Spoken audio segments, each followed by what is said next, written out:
Caminar cuando el cuerpo ya no responde es un reto diario para las personas con esclerosis múltiple. En la región de Murcia, Anden hace un llamamiento urgente para renovar su exoesqueleto terapéutico, una herramienta clave para que muchos pacientes puedan seguir rehabilitándose y ganando autonomía. Están con nosotros Paqui Meroño, ella es presidenta de Anden, Mateo Mateos, paciente y además es vicepresidente de la asociación, y Jorge Ruiz, que es fisioterapeuta y es especialista en el exoesqueleto. Muy buenos días, bienvenidos. Buenos días. Decíamos antes 1.200 personas diagnosticadas con esclerosis múltiple en la región de Murcia. ¿Son muchos? Sí, son bastantes, aunque creemos que hay más. 1.200 diagnosticados. Sí, porque lleva, aproximadamente oficial, unos 1.200. ¿Qué es la esclerosis múltiple? Jorge. La esclerosis múltiple es una enfermedad del sistema nervioso central que afecta a la mielina. La mielina es, para explicarlo así, entendida a todos los públicos, es como una vaselina que recubre todos los nervios de nuestro cuerpo y hace que la conducción nerviosa para cuando tenemos que caminar, todo lo que realizamos, al final lo realizamos a través del sistema nervioso. Que esa conexión nerviosa se produzca de una manera adecuada, a una intensidad adecuada, que todo vaya bien modulado. Entonces el problema que ocurre es que nuestro propio sistema inmune se ve alterado y hace como pequeñas cicatrices a nivel de esa mielina e interrumpe la conducción nerviosa. La falta de recursos está amenazando tratamientos. Paqui. Sí, porque para poder mantener los tratamientos y continuados en el tiempo, pues se necesita una gran inversión de dinero que la asociación no dispone. Entonces tiene que recurrir a la administración pública, que también es insuficiente, y ya a lo que trabajamos nosotros a lo largo del año y también a las empresas y a la gente solidaria que quiera colaborar con nosotros. Y uno de los problemas que hay es eso, el exoesqueleto. Hay que mantenerlo y hay que pagarlo. Vamos a intentar solucionarlo. Mateo Mateos es vicepresidente de la asociación y paciente de esclerosis múltiple. ¿Cómo llega la enfermedad a tu vida? ¿Cuáles son esos síntomas? Bueno, en primer lugar, buenos días. La enfermedad llega a mi vida en el año 2002. Yo he sido deportista toda la vida, practicaba bicicleta, sobre todo bicicleta de montaña, y en una de mis salidas, por ejemplo, me di cuenta de que la pierna derecha pues me estaba fallando. Pensaba que era algo transitorio. ¿Cómo fallando? ¿Inestabilidad? Falta de fuerza, una pequeña molestia en la zona trasera del isquio y en fin, yo pensaba que no era nada importante, que solo era algo transitorio, hasta que con el tiempo, al cabo de un mes, iba andando arrastrando la pierna. Y entonces ya me di cuenta de que algo pasaba.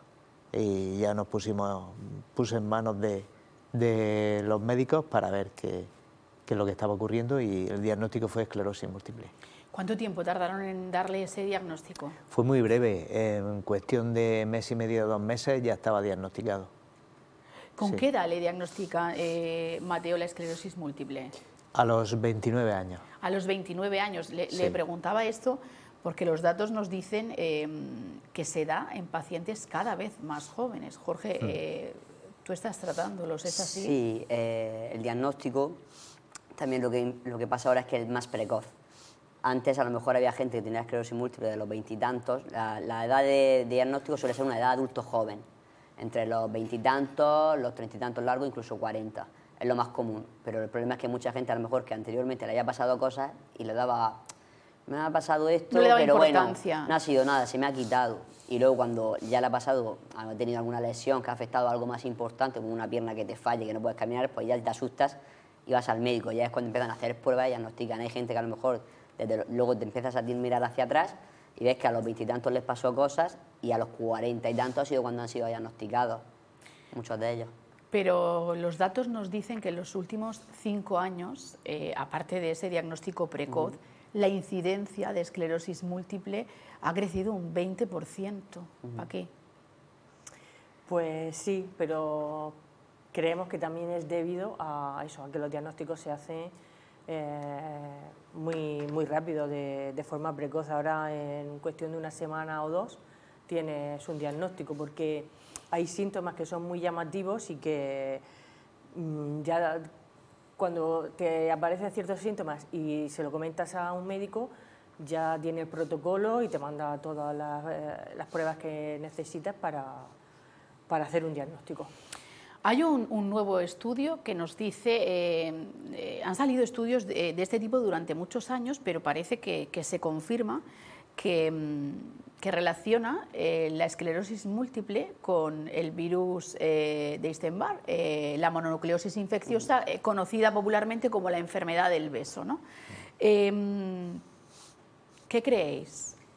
A ver, si hiciéramos una analítica a todo el mundo, a toda la población real, la cantidad de personas que han sufrido la mononucleosis y que tienen esclerosis múltiple, estaban manifestando que todas las personas que tenían esclerosis múltiple lo habían pasado, pero ¿cuántas personas de la población mundial han pasado el virus de Epstein-Barr? Sí, pero decían y no lo tienen? Que todas las personas con esclerosis múltiple sí han pasado este virus, y que puede alterar, el virus puede comportarse de una determinada manera que puede alterar el sistema inmunológico o no. Bueno, no es cierto, porque yo tengo esclerosis múltiple y yo no he pasado el virus. Pero no sabemos, hay mucha gente que pasa el virus y no es consciente de que ha pasado el virus, y no le vienen los anticuerpos. Salen los anticuerpos. Sí, salen los anticuerpos y yo no los tengo, yo no lo he pasado. ¿No le dais ninguna credibilidad a esto? A ver, siguen avanzando y están estudiando, pero es verdad que eso, que a nivel de población mundial, si estipula toda la gente que ha pasado el virus de Epstein-Barr y la gente que puede coincidir que todos los que tengan esclerosis múltiple hayan pasado el virus.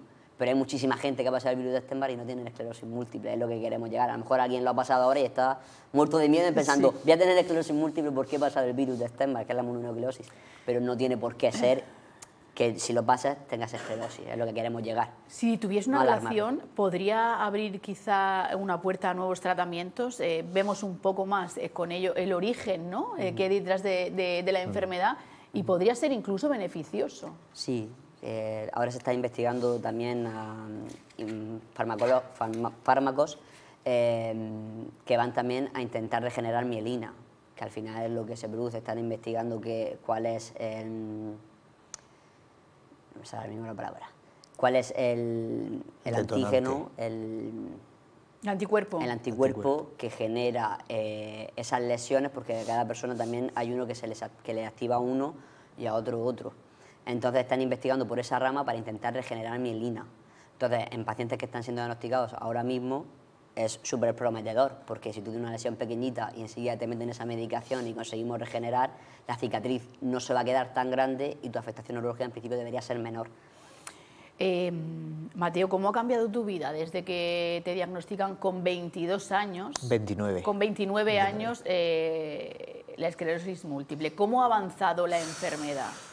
Bueno, lo cierto y verdad es que cuando a mí me diagnosticaron la enfermedad, enseguida me pusieron los tratamientos oportunos para reducir los síntomas, y hasta unos 8 o 9 años después no empezó a empeorar lo que es mi situación física.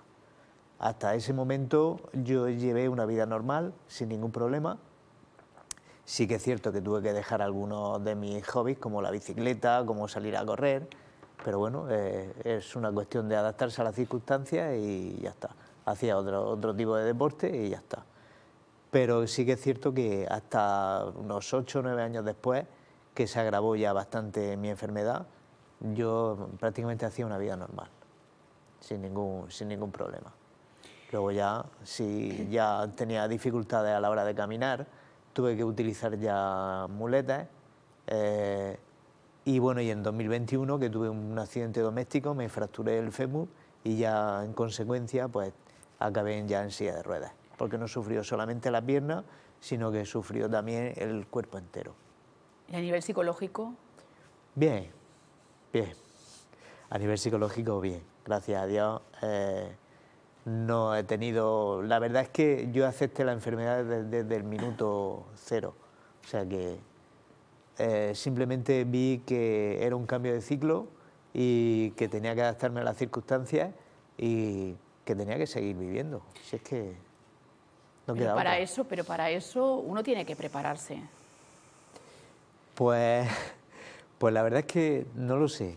Yo siempre he sido una persona muy positiva y siempre he intentado buscar el lado positivo de las cosas, sean malas o sean menos malas, pero siempre creo que hay que buscar un lado positivo a todo lo que te pasa en la vida. Y en mi caso, pues lo he encontrado. Encontré ese lado positivo, pues... ¿Cuál es ese lado positivo, Mateo? Bueno, el lado positivo que le doy importancia a lo que verdaderamente lo tiene. Yo estoy jubilado desde hace ya mucho tiempo, pues el lado positivo es que ahora, desde que me jubilaron, disfruto mucho de mi familia, disfruto mucho de mis hijos y eso es un lado positivo. Disfruto mucho de mis amigos, de mis amistades, de mi mujer, de toda la gente que me rodea. Entonces, eso es un lado positivo. Yo creo que para mí, si no hubiese tenido esta enfermedad, pues quizás no hubiese disfrutado de mi familia como lo he hecho. Qué envidia, ¿eh? De pensar así, de poder pensar así. Y además nos dice que no se ha preparado para eso, que es que él es así. Me vino así y ya está. Paqui, sigue siendo el diagnóstico uno de los grandes retos hoy día de la esclerosis múltiple. ¿Se sigue llegando tarde en muchos casos? A ver, si vas con una sintomatología al Banal. médico, no. El problema es cuando aparecen síntomas que no te impiden hacer tu vida cotidiana o no los consideras que son llamativos, y entonces cuando aparecen los verdaderamente llamativos, pues a lo mejor es un poco tarde, digamos, entre comillas, porque cuanto antes empiezas a tratarte, a ponerte el tratamiento, mucho más tarde aparece tu discapacidad y la enfermedad tarda mucho en ir avanzando. ¿Cómo se diagnostica la enfermedad? ¿Una punción lumbar y una analítica, ¿no? Resonancia magnética. Resonancia magnética, analítica y punción lumbar. Sí. Jorge, desde tu experiencia clínica, ¿cuáles son los síntomas físicos más frecuentes que presentan los pacientes en el día a día? Muchos de ellos se ven, sobre todo antes del diagnóstico, lo primero que les suele pasar a muchos es que se les afecta el nervio óptico. A nivel de visión, ven doble, ven borroso, es una de las causas. Hay gente que se le duerme las manos, hay gente que se le puede dormir la cara, entonces claro, como muchas veces está asociado a otras cosas, por ejemplo, si te duerme la mano, habrás dormido mal, una mala postura, tendrás problemas de cervicales, entonces hasta que no ven que suman varias cosas que al médico le pueden llamar la atención, muchas veces no derivan. Pero la verdad es que ahora va bastante rápido. O sea, si tú le dices al médico, es una persona joven, se me ha dormido la cara, ¿qué haces? Pues me levanto a las 6 de la mañana, me voy al gimnasio, me voy a trabajar, vuelvo, hago de comer, si tiene hijos, cuido de mi hijo. Luego, el componente del estrés también es muy importante. ¿Es el componente del estrés importante para despertar, en el caso de que el virus o cualquier otro virus estuviese detrás, para despertar a lo mejor esa enfermedad que lleva años dormida en nosotros y hace que se exacerben todos los síntomas y debutemos con? ¿Es posible? Podría ser un detonante. Sí. Incluso la gente que ya tiene problemas, que sí que ya están diagnosticados, cuando sufren periodos de estrés, esos síntomas se exacerban. No notan mucho más. Si, por ejemplo, alguien tiene un problema sensitivo, que se le duerme el pie y fue su síntoma, a lo mejor hay días que lo notan mejor y peor. Si estás estresado, lo vas a notar todo el rato. O sea, después de, por ejemplo, un brote o una crisis, ¿no? Sí. Mantenida, crónica de ansiedad o de estrés, ¿podemos debutar, Paqui, con esclerosis múltiple? No debutar, sino que... Despertar. Despertar la enfermedad. O, como ha dicho Jorge, en un pico de estrés o en algo que a ti te haya causado un daño interior, me refiero, no sé, una pérdida de algo. Momentos que son difíciles, pues si tienes la enfermedad hace que se exacerben los síntomas, o hasta incluso los que tenemos la enfermedad por brotes, que vuelva a darte un brote y necesites pues la recuperación un tiempo. Jorge, más allá del tratamiento farmacológico, ¿qué papel tiene la fisioterapia y el uso del exoesqueleto? Ahí estamos viendo a Encarna, que es lo que le permite mantenerse en pie 30 minutos al día. El resto del tiempo tiene que estar, como decíamos, sentada o acostada. ¿Qué papel en ganar en calidad de vida tiene la fisioterapia y el exoesqueleto? Pues es muy importante, sobre todo para personas que ya tienen una movilidad reducida, como dice Encarna, que permanece en silla de ruedas. No solo el hecho de caminar y uno verte en vertical, cuando tú pasas todo el día sentado, ya muchas veces dices, ay, qué gusto ver desde aquí arriba las cosas o ver la calle. A lo mejor cuando a la calle no puede salir este exoesqueleto porque está diseñado para ello, pero cuando nos acercamos a la puerta dices, qué gusto, ¿no? Más allá de también el beneficio físico. Claro, porque pasan todo el tiempo sentado y claro, el mundo lo ven desde a esta altura siempre. Claro, el verlo de pie y aparte a nivel de beneficio físico, a nivel óseo, el caminar, el impacto en el suelo hace que mejore la posible osteoporosis, que en mujeres se exacerba también con la menopausia y la perimenopausia. A nivel de osteoporosis mejora a nivel óseo, mejora a nivel intestinal, porque al estar una persona sedentaria que está todo el rato sentado, el ritmo intestinal no va igual, tienen problemas para ir también al baño. Entonces le mejora a nivel intestinal, a nivel cardiorrespiratorio, porque al final están realizando ejercicio, es un ejercicio más. Y luego la fisioterapia, pues igual, o sea, el ejercicio es muy importante. Personas con esclerosis múltiple, muy importante moverse. ¿Por qué es tan urgente su adquisición y qué coste económico tiene para la asociación? ¿De qué manera os podemos ayudar? Pues, a ver, necesitamos adquirir un nuevo exoesqueleto, porque el que tenemos actualmente, su vida está llegando a su fin, y entonces necesitamos adquirir uno. La importancia y la premura es que no podemos dejar a toda la gente que lo utiliza sin el tratamiento, sin sus 30 minutos al día y sin su mejora. Aparte de que tenemos pacientes con esclerosis múltiple, tenemos gente con daño lesiones cerebral. medulares. ¿Qué pacientes sí, son los usuarios del exoesqueleto? No solo la esclerosis múltiple, ¿qué pacientes? Ahora mismo tenemos personas con parálisis cerebral. Bueno, era infantil, ya no es infantil, tiene 21 años, por ejemplo, la chica que viene, pero también tenemos ictus, que es daño cerebral adquirido, tenemos traumatismos craneoencefálicos de accidentados de tráfico, lesionados medulares. O sea, que no solo damos servicio a personas con esclerosis múltiple, aunque en nuestro título de la asociación también damos servicio a personas que tienen cualquier daño neurológico. Y en el momento que ese exoesqueleto diga, me paro y ya no funciono, toda esa gente ya no puede recibir tratamiento, tiene que permanecer en cama y no puede disfrutar, fíjense lo que decimos, disfrutar de 30 minutos al día caminando. ¿Qué coste tiene adquirir un nuevo aparato para la asociación? 90.000 euros.